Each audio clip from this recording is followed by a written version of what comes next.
Life podcast. Today we're going to continue looking at the book of Ruth. Today we're looking at Ruth chapter 3 and how it applies to our lives as Christians today. So before we do that, we have a question as always. This is a simple question. Yeah, simple. It's simple. Maybe not simple to answer, but it's a simple question. What is your favorite snack? Well, I would like to say ice cream, but I don't know if you can consider it a snack. How could you not consider ice cream a snack? Because I feel like it's more like a dessert or a meal. Yeah, a meal. Yeah, that's for sure. But I would say more snack-wise, probably like Colby Jack cheese sticks. Okay. But I feel like that's kind of like a biased answer because I feel like I've eaten a lot of those, like in pregnancy. That was like my go-to snack in second trimester. Yeah. Like every day I'd have one of those. Mm-hmm. But they're pretty good. I think my favorite snack would be cereal. So that's why you're questioning the ice cream answer. You're like, oh, my answer is not going to count. Well, the only reason why I say cereal, I like lots of snacks. I'm not very picky. Any type of snack, savory snack, sweet snack, it doesn't really matter.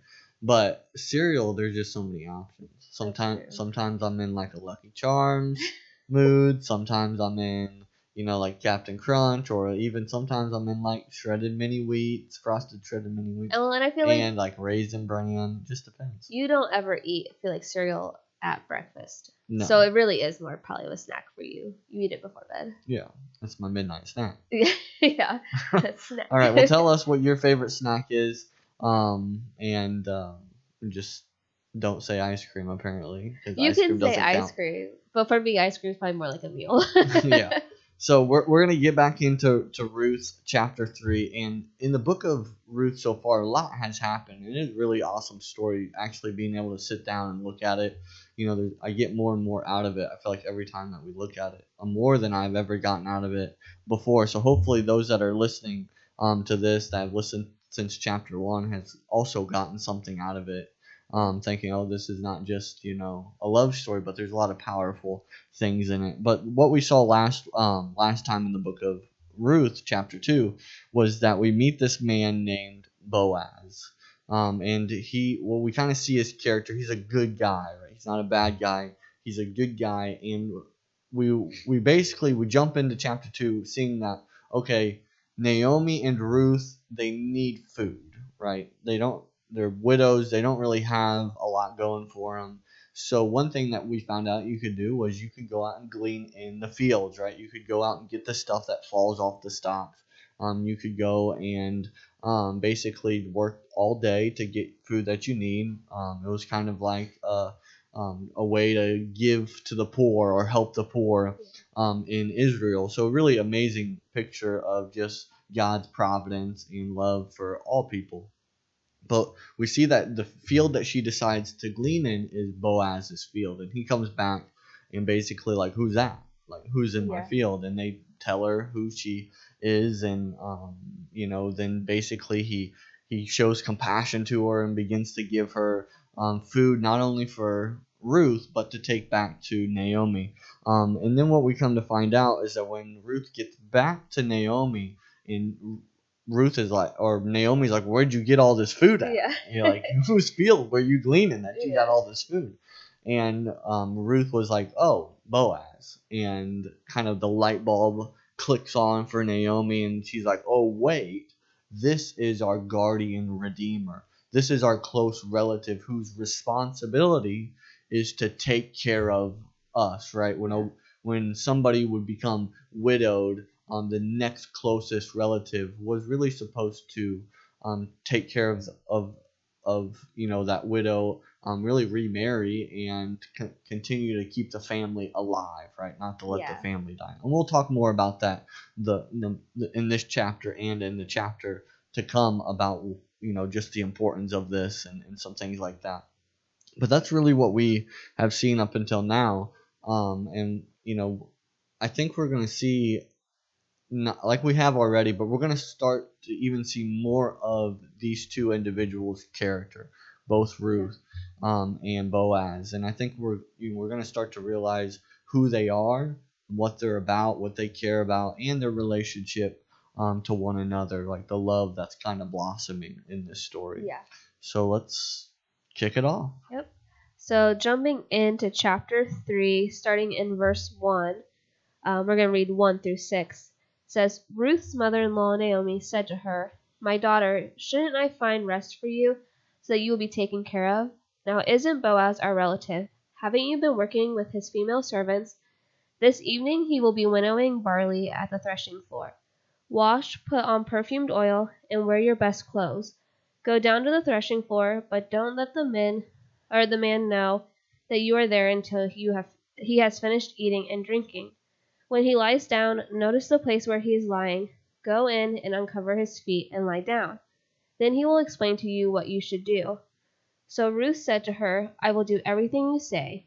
She went down to the threshing floor and did everything her mother-in-law had charged her to do. All right. Let me just catch my breath. So I'm only slightly congested. My wife is congested and she's pregnant. About to pop pregnant. So yeah, she may have to. Breathing is overrated.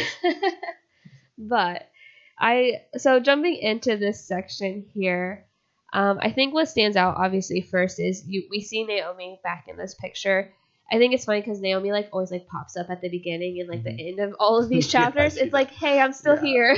Yeah. Let me give you some words of wisdom.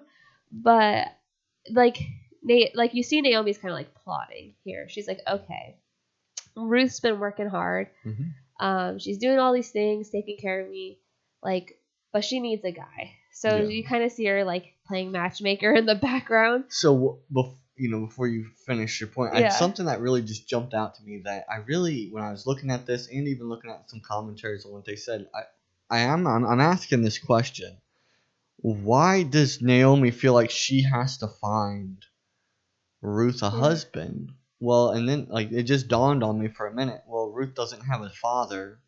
That's there true. To, and that was really she how left her whole family. That was really how the society was ran then, right? In Israel and the surrounding nations, is the father led in the finding of a husband, or really at least initiated some sort of contact or something like it, that was the case. And I guess in this case, Ruth doesn't have that, so Naomi is almost taking it on herself. Like, I gotta find you a husband, right? I gotta find you rest, and that's what she's talking about when she says that.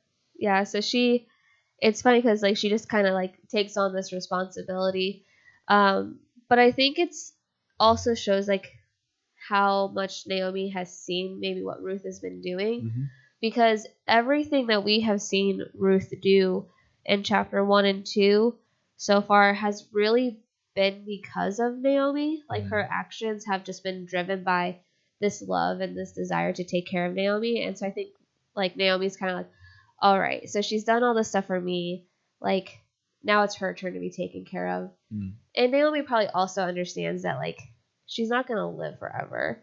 So like there needs to be someone there for Ruth if anything were to happen to her, if she were to pass away, because like right now she just has Naomi in this land that's not her own home, not her family. So it's cool to see, like, it feels very schemy, but also like Naomi has really good intentions behind, like, I'm gonna like find you someone, and like like deep down she's like, it's gonna be Boaz, like I'm gonna set you up. And I think that's important because maybe it feels like almost like a plot of what's happening, but it's not really the attitude that is happening. It's like intent always matters, right? Yes. When it matters why you're doing something, and why Naomi is doing this for Ruth is because she loves Ruth, she cares about Ruth, and she knows that Boaz is going to be this guardian redeemer, right? That this person that's not only that it seems to me that Boaz likes Ruth by everything that Boaz has done, but also there is some obligation, and maybe Naomi's thinking about that, like by law, he has to take Ruth. It's like he kind of has to take her, but also like he's a really good guy, so it's like if anyone has to, it's like, well, like there couldn't have been a better option. And so I think it's funny too that we see Naomi is not dumb. right? She's a smart woman. She knows how to attract the attention of a man, right? Number one, you gotta wash yourself, right? You can't be dirty. You can't be smelly. Put on some perfume. Put on a nice outfit, right? And then I think it's also funny, and this definitely speaks to the culture, but even today, is like don't bother him when he's eating, right? Yeah. And people know, like, men. He's gonna be distracted. You just let him finish his meal, and then at the right time, do lay at his feet and uncover all those different things. And I think it really shows that, like, I'm gonna put in the effort, right? Yeah. And that's what Naomi's telling her, like, put in the effort, right? Don't just go in demanding, you're right for this guardian redeemer, or marry me or whatever. Like, put some effort into it. Show Boaz that you really do desire him to be this husband to you. Yeah. And I mean, like, so we get further into her kind of giving these instructions, and in verse 4 she says something where I feel like when you read it at first you're like, well, that's kind of weird. But she's like, I want you to go there. She's like, when he lies down, notice the place where he is lying. Go in and uncover his feet and lie down. Then he will explain to you what you should do. And it's like one of those things where you're like, she's supposed to go lay at his feet? Like, that's weird. Feet are weird. Like, and that's where you're wanting, like, how is this supposed to get him? Like, you told me to put on perfume. You told me to look really nice to go lay at his feet. Yeah. But I think you start to see, like, this is where the cultural aspect comes in. Mm-hmm. And during that time in, like, Middle Eastern cultures back then, lying at someone's feet was a sign of humility. Mm-hmm. So, like you said, like, she could have just gone in, like, saying, like, you have this role, like, you should marry me, like, because mm-hmm. you have to. But Naomi's essentially being like, hey, go humble yourself, like, before him, and like, hopefully, like, he will, like, just knowing his character, like, just trust that Boaz has this goodness that he's gonna understand what's going on and, like, offer to kind of take on this role that he's essentially expected to have. Mm-hmm. And like exactly what you said. This part I feel like always trips people up because it's completely different than how we do things. This would not be how we would submit under somebody today, and even if it was that type of gesture, it wouldn't make sense to us, right? Because it's not part of our culture. So I would say to anybody, this isn't something like you should do, unless you live in a culture where this is, like, appropriate. Yeah, if you did that to me, I'd be like, this is weird. You should leave. No, and like, you would never sleep at my feet. That's just a weird thing. Yeah. Even as married husband and wife, not doing you're it. not gonna sleep at my feet. So again, this isn't something like, oh, that's how I'm gonna get a husband. I'm gonna go find find some guy's feet and I'm gonna lay at it and then he's gonna be my husband. That unfortunately you're probably going to scare this individual, and they probably won't want to be your husband. Yeah. But she basically says, like, to go and do this, right? That basically not only to go and do it, but that he'll know what to do, right? That when he sees it, he's gonna understand what this all means. You don't have to have all special words. You don't have to have a speech. Like, he's gonna understand what this means. And then I think this is important because if we didn't know who Boaz was, like, this would be a big risk. Yeah. Right? Because you don't know if Boaz is gonna be a good guy, right? And luckily Naomi and Ruth do. They've seen the character of Boaz, so they know that this sign of submission is going to be a good thing because Boaz is a godly man, right? Yeah. Boaz is someone who has compassion and cares for Ruth, so there's not a risk. But in that day and age, right, that could be a pretty big risk. You don't know if this person's going to be abusive. You don't know, maybe he rejects you, beats you, whatever it may be, right? That's a big risk to take. But they knew who Boaz was. So I think that's important, not only for us, that when we're thinking about finding someone who, a spouse or whatever, this is not something to just jump into, right? That's not some you got to know somebody. And I think, you know, sometimes a lot of people just jump in and then they wonder, well, I thought he was this way, but he was somebody else, or she was this way. Well, it's because you never got to know them, right? You never got to know their character, not just the way they do things, but who they are. Are they a man or woman of God? Are they a man or woman of humility and compassion and forgiveness? And the list goes on, right? If the man's a good leader or provider or all these things. I think that's important to know. Before. Yeah, and we know that there's been time throughout this, because in chapter 2 we see that there's been 2 different harvests going on. Mm-hmm. Even here, it almost seems like when Naomi's talking to Ruth, it's like, you've been working there, so it seems like time has gone by too. Like, not just like Naomi obviously has probably known him before this, but like there's just been a long period of time in between. Like, this is not her first time seeing him kind of situation. Mm-hmm. In a marriage too, I think a lot of men would say that they would want a wife like Ruth, someone that would be submissive, someone that would come in humility and gentleness and things like that. But then you have to ask the question, well, are you a man like Boaz? Right? Are you a man of godly leadership? Are you a man of compassion and love? Are you a man who provides protection for your wife and things like that? And then the opposite's just as true. I think many wives would say, "Oh, I want a husband like Boaz," but can you say that you're a wife who can be submissive and who can come in humility and gentleness, right? All those 2 things go hand in hand. Yeah. You can't expect one without the other, right? That makes a good godly relationship. Yeah. When you can do that, and that's how God really designed us to be in relationship with each other. So when you see like this very beginning part, I think there's a theme really, because like you said, it is very interesting that Naomi comes on the scene in the very beginning of the chapter and at the end of the chapter, and we're gonna find out that's really no different this time. No, it keeps that way. When Naomi says something to Ruth, she does it, right? Except one instance, and that was at the very beginning when she's like, "I want you to go back to your home," and she's like, "I ain't doing that. Yeah. I'm going with you." There was a good reason she was defiant. Yeah. But in most all the other cases, when Naomi asks Ruth to do something, like, she does it, right?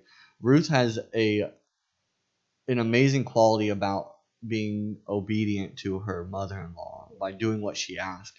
Well, the only reason why that Ruth does that is because she knows that Naomi cares about her. She knows that Naomi loves her, is not going to lead her down a path where it's going to be destructive or it's going to be tough or whatever. Like, Naomi has her best interest at heart. And when you have that kind of relationship with somebody, there's something that's kind of freeing about it. When you have a relationship, not only, hopefully you have that with your husband and wife, but also just with any type of relationship, in a family, with a mom or a dad or a brother or a sister, where you can trust them, like that they're going to give you the right advice so that you can freely say, "I'm going to do that," right? You don't have to question. But unfortunately, that's not always the case, right? This is why many people are always on their guard, right?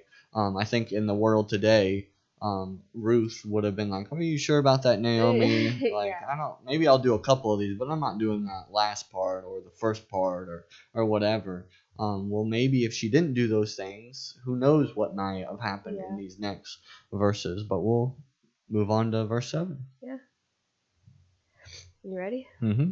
You get to read this time. Oh, yeah, I do, don't I? All right. When Boaz had finished eating and drinking and was in good spirit, he went over to lie down at the far end of the grain pile. Ruth approached quietly, uncovered his feet, and laid down. In the middle of the night, something startled the man. He turned, and there was a woman lying at his feet. "Who are you?" he asked. I am your servant Ruth," she said. "Spread the corner of your garment over me, since you are a guardian redeemer of our family. The Lord bless you, my daughter," he replied. This kindness is greater than that which you showed earlier. You have not run after younger men, um, whether rich or poor. And now, my daughter, don't be afraid. I will do for you I will do for you all you ask. All the people of my town know that you are a woman of noble character. Although it is true that I am a guardian redeemer of our family, there is another who is more closely related than I. Stay here for the night, and in the morning, if he wants to do his duty as your guardian redeemer, good, let him redeem you. But if he is not willing, as surely as the Lord lives, I will do it. I will do it. Lie here until morning. You made it. Yeah, that was tough. So we're jumping into the next section, and we see like all this stuff like plays out, and Ruth does exactly what she's told to do. And you just have this really funny like moment where like Boaz wakes up and he's like, "There's a person sleeping at my feet." Yeah. Like, who are you? Can you imagine for a minute that you are Boaz, and more than likely this has never happened to you before? Yeah. Like, this is not like something that happens every Tuesday. Every day. Yeah. It's something that never happens, and you wake up and boom, there's just somebody at your feet. Like, that's horrifying. Yeah. It's like you're like, okay, well, this is where I die. Like, yeah. This is the end. But in verse 9, we have like this moment where Ruth identifies herself.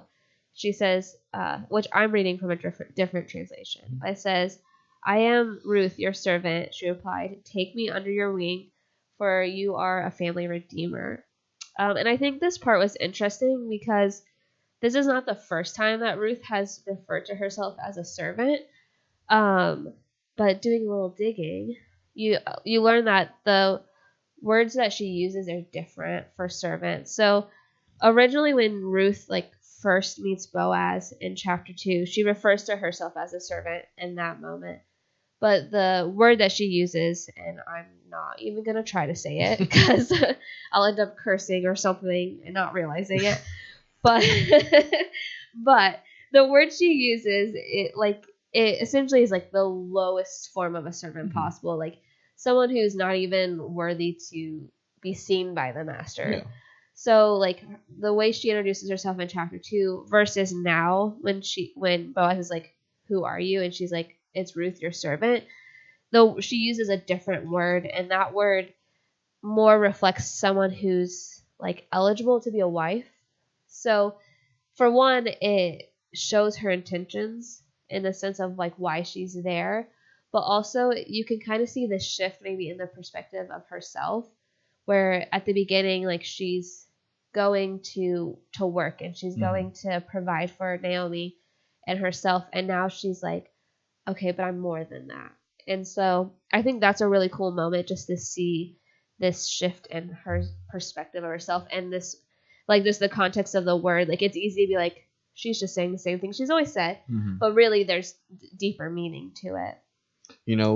There in the kind of the beginning, like we joked about with Boaz, she's just at his feet. I began to ask the question like what's he doing in the grain room, like on the threshing floor? Like, why is he sleeping there? And then I realized that this happened like really often. Is in like what you were reading too, that when we talked about is that like a lot of times it was even multiple people that would sleep on the threshing floor, and it was a way basically to watch the grain, because they lived in a time where there was no ruler. It was all the judges, and in those times there was no king or anybody like that. It was almost more like fend for yourself type of, like, you got to protect your own land, you got to protect your own stuff. So many times there would be robbers and people that would come on the days they knew that they could go to the threshing floor and steal all the grain. So you would put people in place, either yourself or you'd have servants or workers or whatever sleep on the threshing floor. So this wouldn't be uncommon to find Boaz sleeping on it wasn't like like, man, this guy really likes his job. just never wants to leave. Yeah, like it was for work, right? Yeah. It was as a protection for his stuff. Well, and that's a valid point too, because even just thinking about like that, how it's like there's not maybe anything in place to protect them naturally, but also like they did just come off of a famine too. So like, yeah, things are better right now, but people are still probably recovering from that, and it's like, yeah, there would be even more of a desire to take. You still probably have this need that you're like, we're behind, like we need extra. Yeah, like it would probably be pretty common to find somebody trying to steal your stuff and you warding them off, or however that all went to be about. But now imagine, now you find somebody at your feet, where in your mind, why you're there is to protect your grain, and now there's just this mystery person. Intruder. No. In my head, I'm thinking like, okay, like I'm about to fight. Yeah. Like, I gotta protect this grain. She's like, whoa. Like, no, I'm rude. No, it doesn't really seem to be that crazy. He knows it. He notices, oh, this isn't a man trying to steal my grain, right? It's a woman lying at my feet. And then again, like you said, he asks, who are you? And she says, I'm Ruth. Some translations you say maid servant. You're right. In the beginning, she uses a completely different word than she does now, right? Because I think in Ruth's mind in the beginning, it was just a job, right? This guy gave me a job to work with the other women here, and this was going to be a way to provide for, like, marriage wasn't on her mind, I don't think, at that point. And I think now at this point, like, that is what's on her mind, right? Like, I want to come up under you is what she's saying. And then mine says, spread the corner of your garment over me. Yours says, spread your wing over me. Yeah. Basically, all this was a phrase that women would use almost as like a proposal. Yeah. Right? This was a way for Ruth to say, I want you to be my husband. Yeah. Look at her go. Like, look at Ruth taking charge. She's like, I'm telling you what I want. Propose to me. Propose to me. No, but that is what she's doing, and I do think it's a beautiful picture, and it's not really something we do today, and I'm not suggesting that we do this. Come here. But I think it is beautiful because that really is what marriage should be about, right? There's a sense of protection and security and safety, especially during those times, right, when you had none of those things, right? You needed to be in a family. If you were outside and you were just alone, right, you didn't have those things. And that's where Naomi and Ruth are. And now, like, she's saying, I want you to be our protector. I want you to be my husband. I want you to be that provider for us. And then, she says that, and why she says this, I think, not only because, she has the right, and like Boaz has an obligation now, was, basically to be like, hey, like she didn't have, what I'm trying to say, she didn't have to do all this. Yeah. Right? She could have went in and been like, hey, like she didn't have to do the feet thing. She didn't have to get all nice, right? He had an obligation no matter what. Yeah. But this shows the character of Ruth, that she was willing to come submissively and with humility, because she knew that Boaz was a good man, and that she almost is kind of giving him a choice at this point, right? Not forcing him, like but saying he could say no. Yeah.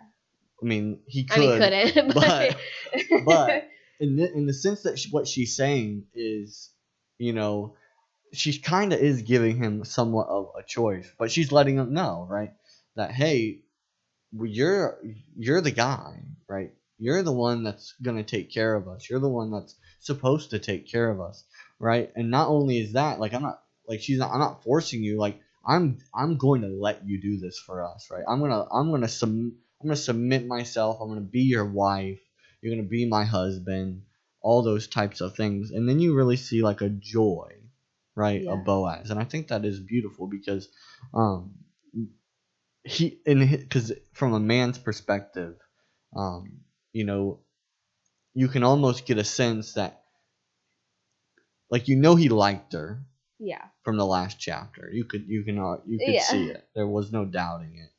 But here you see he almost in his mind thought, well, this isn't ever going to happen, right? she's gonna go after a younger man. You're right. I'm older. Yeah. She's gonna go after a more attractive man. Probably. Yeah. He makes a point to mention age, so you're like, okay, right. Like he must be older than she is. And he seems rich, but he also does clarify like whether rich or poor, right? Yeah. So was he middle class? Who knows? Yeah. And he's probably rich, but but he's just handing out grain left and right. He's probably rich. But then he talks about Ruth not for how she looks, or I like the way you smell or what you're wearing. That perfume that Naomi told you to wear. You smell clean today. It was none of those things. It said, no, you're a woman of noble character or a woman of virtue, right? Very similar to like what you see, Proverbs 31 type of woman. Like she is a good woman. And I think that just shows like where Boaz's focus was, right? It's on not the outward things, but on the inward things. That's why he liked Ruth. And you even seen it from chapter 2, right? Yeah. What he brings up is, oh wow, like she's with Naomi, right? In this whole situation. Like she's a good woman. And that's kind of what attracts him to her in the beginning. And here we see the same thing. Yeah.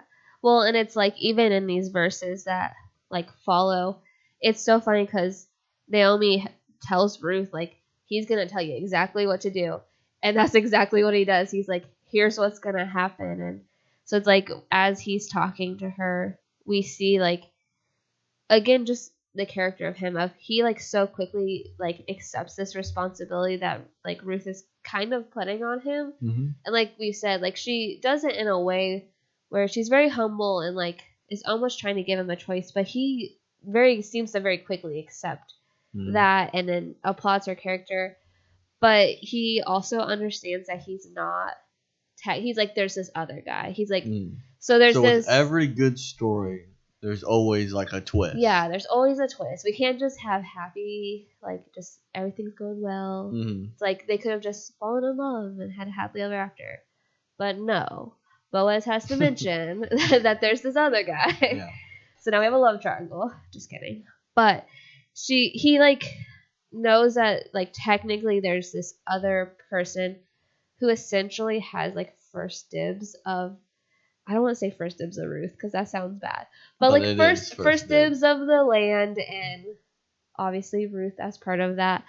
And so he kind of has to like be like, hey, I need to talk to this other person first, like, because I can't just, like, take on this role. Even though I'm willing, I can't just take on this role because there, like, is kind of an order that has to be followed. But it's cool to see that even though we know that there's, like, almost this hiccup in the situation, like, Boaz confirms that regardless of what happens, he's going to make sure that, like, she's taken care of.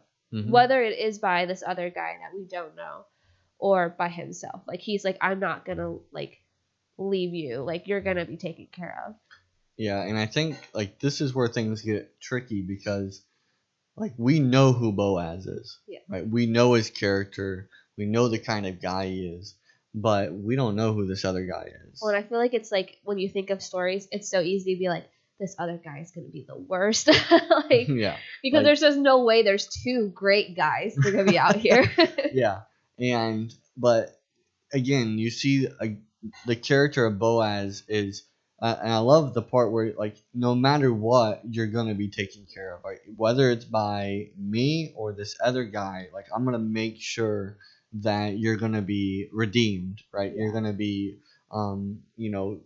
lifted back up. You're no longer going to be widow status anymore, right? You're going to have protection and security. And you're going to be provided for, and all those things. You're going to have children. All that is part of all this. But again, I think it is, it's almost like a gut punch. Like you do all this effort to be like, oh, yep, this is the person. Boaz is the guy. Yeah. And then Boaz just hits you with oh, wait a minute. There's this other guy, and he's closer, and technically, according to the law, Like, again, you don't like saying it, but it is how it goes. Like, he has a choice. Yeah. He can either refuse, which would allow Boaz to step in as their guardian redeemer or family redeemer, or if he wants to, then like you have to go. But I'm gonna make sure you're still taken care of, even if it's this guy. So I think what who knows what's going on in Ruth's head during all this, but even probably Boaz, you think about, like, that he desires this, he wants to, but he's also such a man of God that he has to do it God's way, right? And I think he knows that things are going to be okay as long as he does it God's way. And we're going to see how that all unfolds in the next chapter for sure.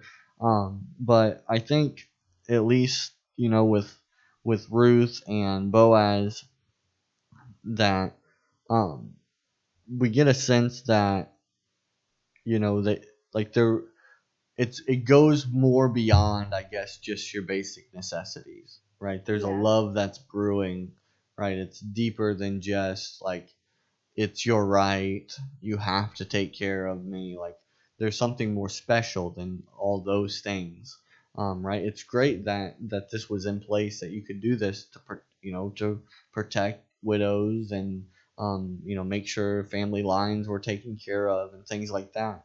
But it would almost feel as if it was a tragedy, even if this other guy's a good guy, right? We have no idea who this other guy is, but even if this guy was a good guy, right, it would almost feel like, oh, you've broken something that seems beautiful in those things. But again, we're gonna find out how all that happens in verse, the next chapter. But let's see what happens in verse 14. Yeah. So finishing up the chapter, starting in verse 14, says, So she lay down at his feet until morning, but got up while it was still dark. Then Boaz said, Don't let it be known that a woman came to the threshing floor. And he told Ruth, Bring the shawl you're wearing and hold it out. When she held it out, he shoveled 6 measures of barley into her shawl, and she went into the town. She went to her mother-in-law Naomi, who asked her, What happened, my daughter? Then Ruth told her everything the man had done for her. She said, He gave me these 6 measures of barley, because he said, Don't go back to your mother-in-law empty-handed. Naomi said, My daughter, wait until you find out how things go, for he won't rest unless he resolves this today. So, we have the conclusion of chapter 3. Mm-hmm. And with that, Naomi pops back up. Yeah. But I think first, the part that just always stands out, I think, so often is we always get all these little glimmers of Boaz and his character. And this is not the first time he's done this. Mm. But we see that he has her stay. He doesn't just kick her out and say okay, go back home or whatever. He lets her stay, get some rest. But he's also mindful of making sure her reputation is protected. Mm-hmm. So he it sounds like, in a sense, that must be other people there. He's saying don't let anyone know that she was here. She leaves before it gets too bright that anyone will see.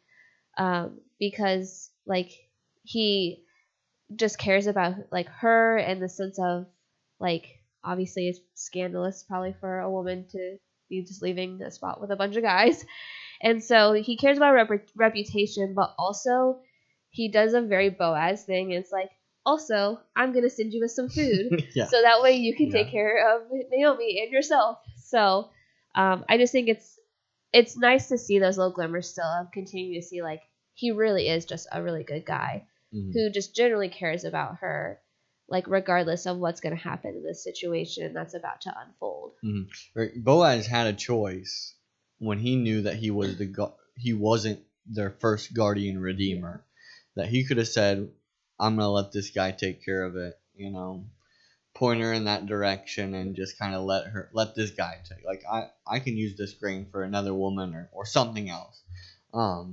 But he doesn't do that, right? He gives her food to not only for her but also for Naomi, so that they're continuing to be provided for. Again, we keep seeing Boaz's character, and it always points in good direction, and that's how a godly man should be, right? He shouldn't be swayed like his kindness and his compassion and his love, not necessarily for a woman that he desires or wants to pursue, but even in anybody in general. He should never be swayed because he feels like he doesn't have the obligation, right? Well, I'm not even going to bother being kind to this person or showing compassion to this person because I don't got a shot or I don't want the shot or whatever it may be. We ought to learn from Boaz. All men should learn from Boaz in this sense, is that our kindness to people shouldn't be based on our our legal right to do so. Because if that was the case, then we would always find an excuse not to show the love of God to somebody or show kindness to somebody. See, Boaz isn't like that person. But again, here we see Naomi steps on the scene. I think this part is kind of funny because I can almost picture like two girlfriends going back and forth, like just like Naomi's probably been up all night just waiting for Ruth, like Ruth, to get back and be like, how did everything go? Like, did he like the way you smell? Did he like your outfit? Those types of things. And then when Ruth gets back, she tells her everything that had happened, right? That, I told her, it says, then she told her everything Boaz had done to her, and then added, yeah, Naomi, he sent me with some food again. I know our pantry's stocked, but I can't stop him. Yeah, he just keeps sending, you know, he just keeps sending me grain. But I think this part, again, there's really three main characters in this whole story, and we've seen all three of them throughout these 3 chapters. Is you got Ruth, Naomi, and Boaz, and you see glimmers of their character every single chapter that we've looked at. Well, here again we see Naomi's character is that she's reassuring Ruth that everything's going to be okay, right? You can imagine the anxiety Ruth would probably be feeling at this moment, because everything kind of rides on this moment. Yeah. Because not in her mind, she loves Boaz, she cares about Boaz, she wants to be Boaz's wife. If not, she would have never done anything that she ever did. But also, like in her mind, she's thinking, well, what about Naomi, right? If this other guardian redeemer's mean or evil or whatever it may be, what is this person not only going to do to me but going to do to my mother-in-law, right? To Naomi? Is she going to be mistreated, or is she not going to be provided for? And the list of anxieties would probably go on. But then Naomi reassures her, says, wait, my daughter, until you find out what happens, for the man will not rest until the matter is settled today, right? She knows Boaz's character, and she knows that Boaz isn't going to wait around or sit around, right? He's going to figure this out today. And then in the next chapter, we're going to find out that he does it. I mean, pretty immediately. Like, he gets up that same day, and he's going to work all this out. I'm not going to give away any spoilers. But I think, like, this is where I want to highlight just for a minute before we kind of close out and be done with this chapter, is that for anyone to say that the Bible is boring, I feel like hasn't really read it, because this story is really beyond boring, right? It's got so many things that are happening. Not only that, it's not only boring on like a physical level, like of just reading it like we would read any story, but there's so many spiritual moments in this book that points us to our love for Christ and what Christ does, how he redeems our life, even when he didn't have to, right? And that's what we're going to see with Boaz, is that he doesn't have to. It's not his obligation. It's not his right. We find out that it's somebody else's. Well, that's what Christ does in our life.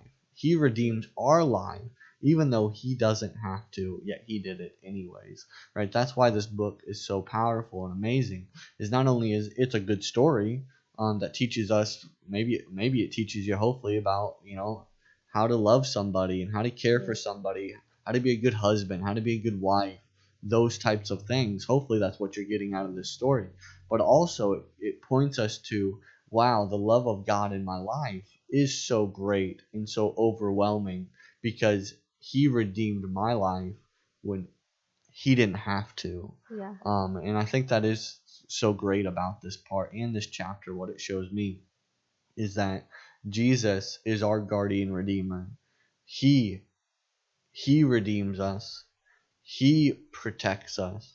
He shows kindness to us. Everything, all the character things that we've seen of Boaz, Jesus has done in our life. And I think that like he deserves praise for that, right? He deserves what in all reality what Ruth does. Come up under his wing for protection.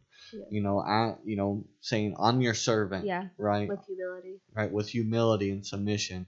And the Lord promises that he will protect and that he will provide and that he will take care of us because he loves us, just as what we're seeing in this story. Yeah, like you said, we just see so many little like glimpses of, and I feel like it's easy to be like, oh, there's nothing to take out of it, because it's different than just reading verses where you're like, oh, that verse makes me feel good. Where this one, it's like you see it in these little snapshot moments. But like even here with verse 18, it just is this reminder, like, and like we've said before, Boaz is constantly like kind of reminding us of the character of God through all of this. But it's this reminder that like Naomi tells Ruth to wait, and then that things are like gonna be taken care of. Like he's not gonna rest until it's done. And it's like that's a reminder to us to be patient while we are waiting on the Lord, but that the Lord is gonna take care of our needs. Like, and he's not gonna just abandon us. Like no matter what, like God's gonna take care of us. Mm-hmm. And like just seeing that too in that little sentence where it would be easy to just read it, but then you see that deeper meaning and you're like, no, that applies just as much to us today as it did to Ruth in this moment with Boaz. Mm-hmm. So that concludes our episode for this week. Tell us what you thought about Ruth chapter 3. Tell us what your favorite snack is. Don't forget to subscribe, like the video, share it with somebody. Tell us that if you like this series so far. And as always, thank you for listening to the New Life Podcast.